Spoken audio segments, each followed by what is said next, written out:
Iceland has nearly eliminated the existence of children born with Down syndrome via the process of selective abortion. If you're already against abortion in general, I get it, but if you're pro-choice in the same way that I am, as in pro-choice without caveats, or as long as it's still early enough in the development of the fetus, you should be under no obligation to justify or explain your reasoning for termination, then it really doesn't make sense for you to be upset about this, because one, these are entirely voluntary abortions. The government is not mandating any pregnant person containing a fetus which tests positive for Down syndrome to forcefully undergo the procedure. Hey, so this is a really bad take, and as someone who has a brother with Down syndrome and is also a strong supporter of abortion rights, I feel the need to push back here.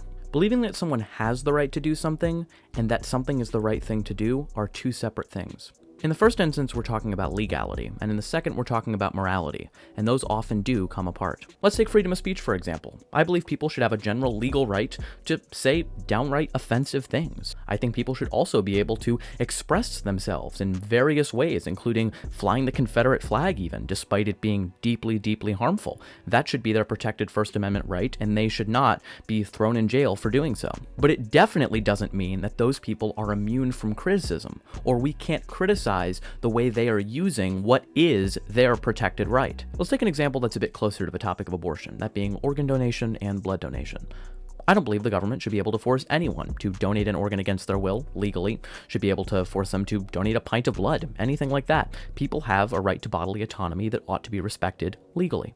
But if someone put themselves on a kidney donation list or agreed to donate blood, and then refused to do so, suddenly backed out because they found out that the recipient of that blood or that kidney would be black, or an immigrant, or LGBTQ, or have Down syndrome, that would be wrong. Now, they still should not be compelled by the state to donate an organ or donate blood against their will. However, their decision is not immune from criticism. The same is the case with abortion. Women should legally have a right to abortion across the board. But certain reasons for having an abortion are wrong. Sex-selective abortion is wrong. If a woman discovers she's pregnant, and then some testing is done, they discover the sex of the fetus, and she decides to have an abortion because the fetus is male or female, that's wrong. Here's another example. Let's say that a white woman is both sleeping with a black man and a white man at the same time, and she discovers she's pregnant and is excited to have a child. But then some paternity testing is done and it's discovered that the black man is the father, and then she decides to have an abortion because she doesn't want to have a black child.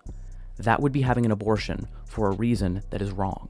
It doesn't mean she shouldn't still have the legal right to abortion, but it does mean that there are certain reasons for having an abortion, just like exercising any other right, that are still wrong. And someone having an abortion because they discover the fetus has Down syndrome and they don't want to have a child with disabilities because they think people who have disabilities are less than, is still wrong. It's not anti-choice to believe that it is morally wrong to have abortions for certain reasons. The same way it's not anti-free speech to believe that certain forms of speech are morally wrong. This entire conversation puts on display whether people are capable of moral nuance. And I have a sneaking suspicion some of you in the comments may not be capable of moral nuance, but for those who are, thank you, and continue to hone that skill, because it is very valuable.